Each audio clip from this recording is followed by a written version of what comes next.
So we've learned some interesting lessons the last few days.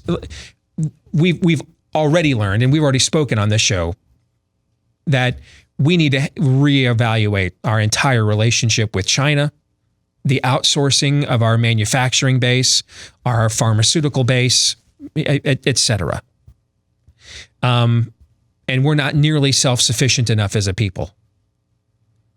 And that globalization has gone too far. I don't believe in isolation either.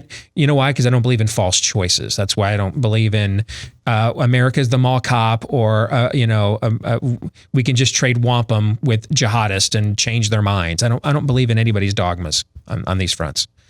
I think you have to be amorphous and adjust to the situation on the ground. And I think what this situation has taught us is we are way too globalized and need to be more localized. Need to bring more things home. All right. We've already talked about that on this show. That is maybe the biggest lesson of them all to learn from what we're going through right now. But there have been some other important lessons too that I would like us to note, like this one. What we've learned from coronavirus is data limits by mobile phone companies are a scam. They don't have to have data caps. If they're able to lift them all, when we're all going to be home for an indeterminate amount of time, all the kids are at home, all right, everybody's on the Netflix account all at the same time watching something different, right? And how many millions of homes in America? If I can't go see Nan, Pop, and Nana for a couple of weeks, so we're on the FaceTime talking to each other, and millions and millions and millions of people are doing this at the exact same time. Why did we need these data caps in the first place? That's exactly right. We don't is the answer. Yeah. Well, we don't. Here's the thing. If you're a private company, you have the right to do that. Yep. Here's what also means from that. Yep. As soon as some company figures out, hey, these things are a scam, and we're going to get millions of more people to sign up for our service than all of these other companies with the caps on it, there you go. Our friends over at Patriot Mobile, are you listening right now? Data caps are a scam. They don't have to do these. They do because they get away with it. Well, this has been, the last week or two in America has been quite the revealer, has it not? That is something we have learned. Is something a device you really cannot live a modern life in America without now. Some form of a mobile device. The data cap that is on it doesn't need to be there. There's no point to it being there. It's really just to screw with you because they can. Here's the second lesson I think we've already learned from the coronavirus. Republicans can actually defy court orders from judges, see the governor of Ohio yesterday, when they want to.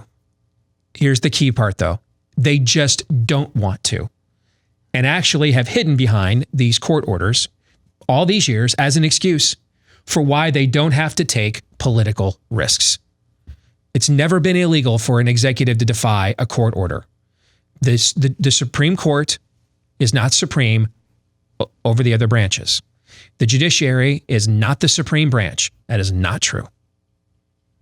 I don't even believe, by the way, the branches are equal. I'll allow that because that at least, I know you guys, some of you have always wanted me to be more pragmatic, practice more incrementalism. That's my pragmatism, incrementalism. I will permit the skewed view that the branches are equal. I wouldn't go so far as to say that is a false view, but it is a skewed view. I'll permit that because, man, if we could even just get there, if I could see that in my lifetime, put that on my tombstone right after, I fought the good fight, I kept the faith, and I finished the race. And then right underneath that, carved in little letters, we made the three branches equal, Steve. I'll take it. I'll take that. Because that is such a giant leap forward for the rule of law in America if we even just did that. I mean, if we treated the judiciary the way the founders intended, most minds would explode, okay? I mean, they put them in a closet originally, okay? So I'll take equal branches because we don't even have that right now. What we have is Inspector 12, and the rest of us are down here making the underwear bands at the bottom of the hill while they put the official stamp on it. Well, yesterday, Governor Mike DeWine, who's a complete and total Republican, wuss, by the way, in Ohio, said, yeah, we're going to defy that court order, and for public safety reasons, we're not having our primary here. Did they call the marshal of the court to arrest Governor Mike DeWine? Did the sergeant of arms Who was Judge Wapner's guy? Was it Rusty the bailiff? Who am I thinking of? Did he roll up to the governor's mansion in Ohio there? It's John Kasich, his predecessor on CNN right now, clutching pearls. I can't even because this is just a renegade government. This is another Trumpian terrible influence. We got to get Noah Rothman back on the show. You used the process, Steve. Yes. Use the process. Yes, that was a conversation we had a couple of years ago. Nice pull there, Mr. Erzin. Yeah, funny. The world's not ending whatsoever. We could have done this with Roe. We could have done this with Windsor. We could have done this with Plyler versus Doe, which essentially says that illegal aliens are your new subsidy. We could have done this with all this garbage. We just lack the political will.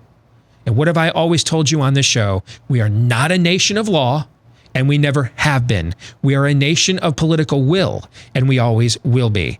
Donald Trump did not have to bend the knee to all these judicial edicts. Like a judge in Hawaii overruled his coronavirus test. Did you see that? No, that was fake news. I know. That was funny, though, wasn't it? Yeah.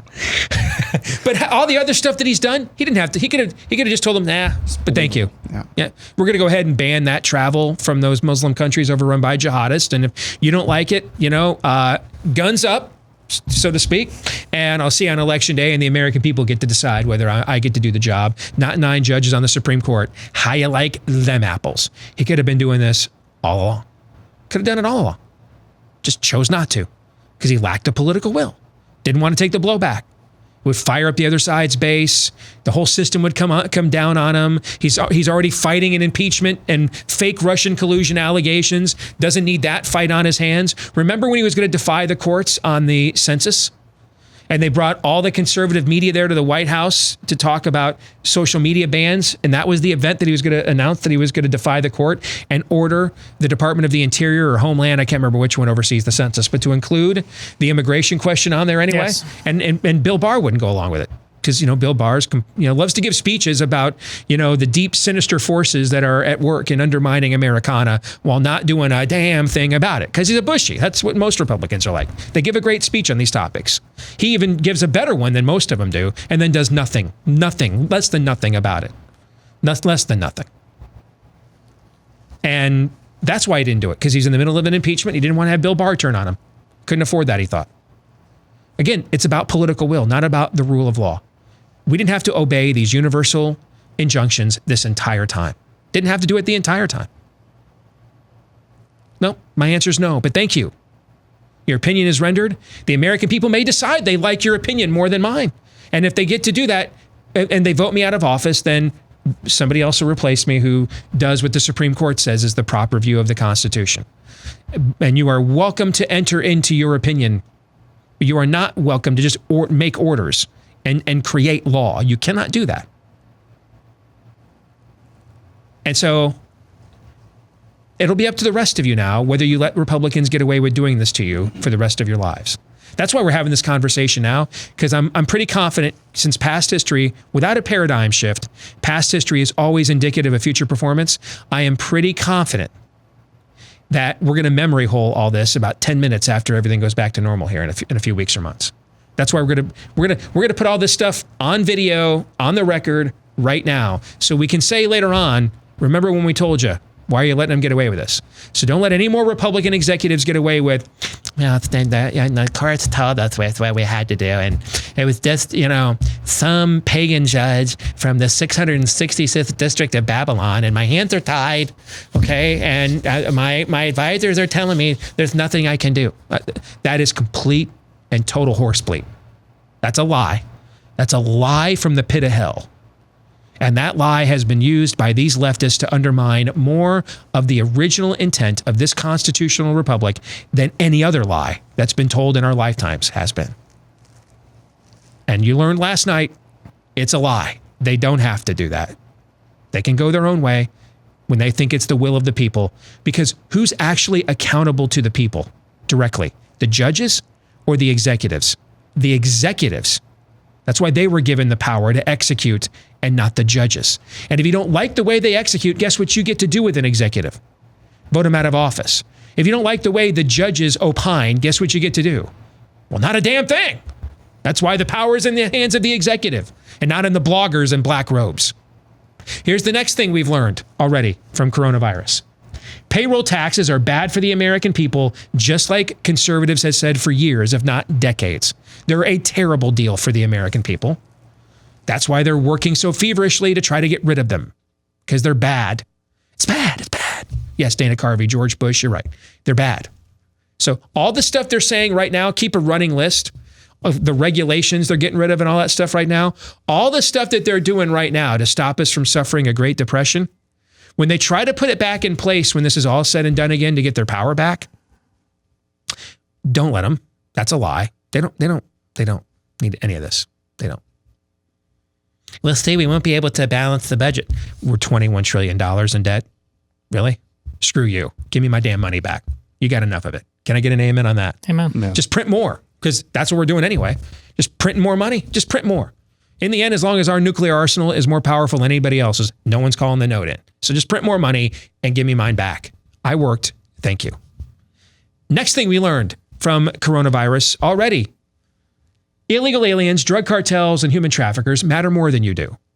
Who knows what can still come over the southern border as we speak, while you're being encouraged to self-exile.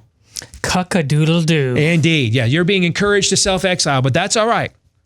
That's all right, because the Medellin drug cartel has got a whole new batch of human chattel making its way up to your town for that meat processing plant and human traffickers and everything else. So you're the second-class citizens here. You self-exile. The southern border remains open.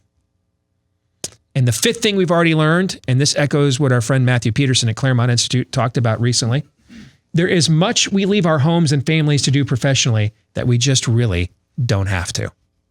We just don't have to do most of these things. We just don't. I mean, if you're on an assembly line, you can't make my Cadillac converter from your house, right? Okay. But it's okay, because we gave all those jobs to China anyway. Most of the jobs that Americans do nowadays, unless you're in retail, service, something of that nature, first responder, but most of your jobs, or much of what we do for the jobs that we leave home for, we don't have to do that.